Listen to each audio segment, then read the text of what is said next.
Y'all, it is so very amazing to be back in the MCU. Let me tell you guys, we have been back in the MCU since WandaVision, but we have not been back into the cinematic film versions of the Marvel Universe, and I'm so very excited to be back, you guys. Like Black Widow, I had very low expectations for this movie, but honestly, it stole my heart, y'all. It really did. What's going on, guys? Welcome to Geekly Goods. My name is Leo Rydell, and if you're new here, consider hitting that big red subscribe button if you like videos on the latest in movies, TV, anime, with a little sprinkle of gaming in there as well, you guys. We are here today to review Black Widow, y'all, and I am so excited to talk about it. Following the events of Captain America: Civil War, Natasha Romanoff finds herself alone and forced to confront a dangerous conspiracy with ties to her past.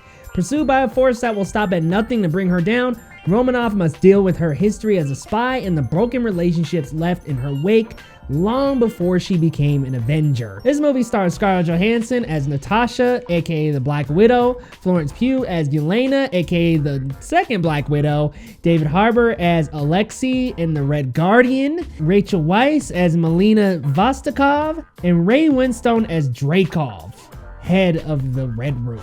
To me, you were everything.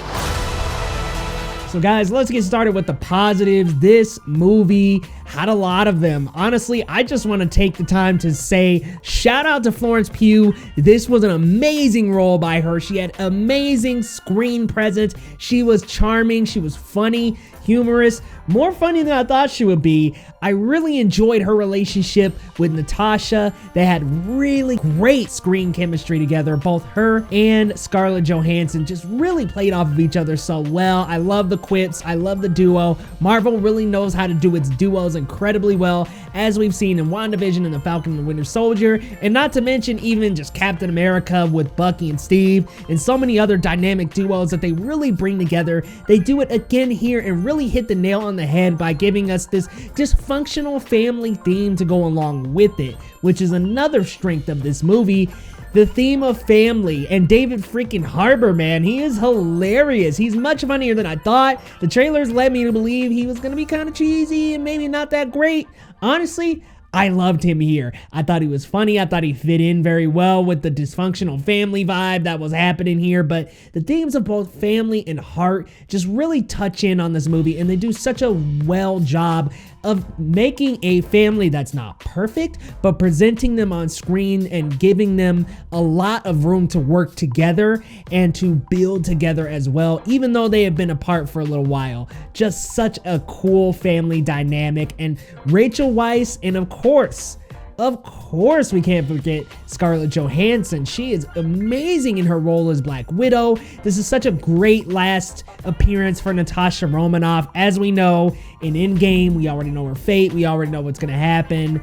So this is such a great last film, and it's weird to say that, but it does really tie the bow really well. And I thought going in it wouldn't do too well just because of where it's placed in the timeline, you know, in release order. We're after Endgame, but this is before Endgame, before even Infinity War, but it just does such a neat job of tying things in. I think it would have been slightly stronger had it actually come out right after Civil War, but I think it found its footing so well in the movie. It just really is a cool movie. The hand-to-hand combat is awesome. I mean, seriously. This almost feels like a Bond film at times, like just that cool hand-to-hand choreography and really getting to see the widows kick ass and just take names throughout the movie. They are so well trained. I love the stunts. I love the flipping, the jumping off of ships. Guys, they do such a great job of giving us this espionage-esque action thriller movie. It is just so well done. I really enjoy the visuals. I enjoy the music. Marvel brings it again with their usual MCU flair and the great humor and the funny quips and the good lines. Marvel just knows their formula and they play off of it so incredibly at this point. It works well for just about any freaking movie, guys. There are so many positives about this movie, from visuals to acting to funny lines to characters to chemistry. It is just so well done. But let's also touch on a little bit of the bad. Je sais pas toi. She's such a mom. Now, it wouldn't be a review without, of course, addressing some of the things that I had issues with. One of the biggest things I had the problems with, unfortunately, was Taskmaster. I think Taskmaster was critically underused as a villain. I think that there is a twist with Taskmaster that I will not spoil, but I just think that it could have been involved a lot more. There could have been a lot more to this character, more layers, more exploration, and I think that was so much more potential, and I just think it wasn't executed that well, just because maybe they wanted to focus more on Natasha and the dysfunctional family, that there wasn't enough time for that character, and I would have liked a lot more of that character. It just kind of sucks that the character took a little bit of a backseat, because I would have liked a little bit more of that character. And Marvel does this to their villains a lot. And also, I gotta say, towards the end, the CGI gets a little bit messy. I think that it was just kind of a little over the top for an espionage type film. I mean, I know this is an MCU film, I get it, but it looked a little murky. But visually, it is still quite an experience. I also thought that there were some points in the story that just kind of really ramped down. Like they would have these excellent ramp ups to where there was action, hand-to-hand fighting, and it's obviously the whole movie can't be like that, but there are these issues in Captain Marvel where we're kind of just at a standstill for a little too long. I kind of felt that in a few areas of this movie. We're just at a standstill a little too long sometimes, and so it takes away from the adrenaline. But honestly, guys, all in all, I had a really good time on Black Widow. I just really am disappointed with the use of Taskmaster, how it was executed, how underused Taskmaster was, but I loved the chemistry between the characters. I thought all the actors and actresses did a great job. Really good return to the MCU. This is about mid-tier, I would say. It's in that middle area of the MCU, but it is such an experience. This cool spy espionage action film, very action-packed, great hand-to-hand combat.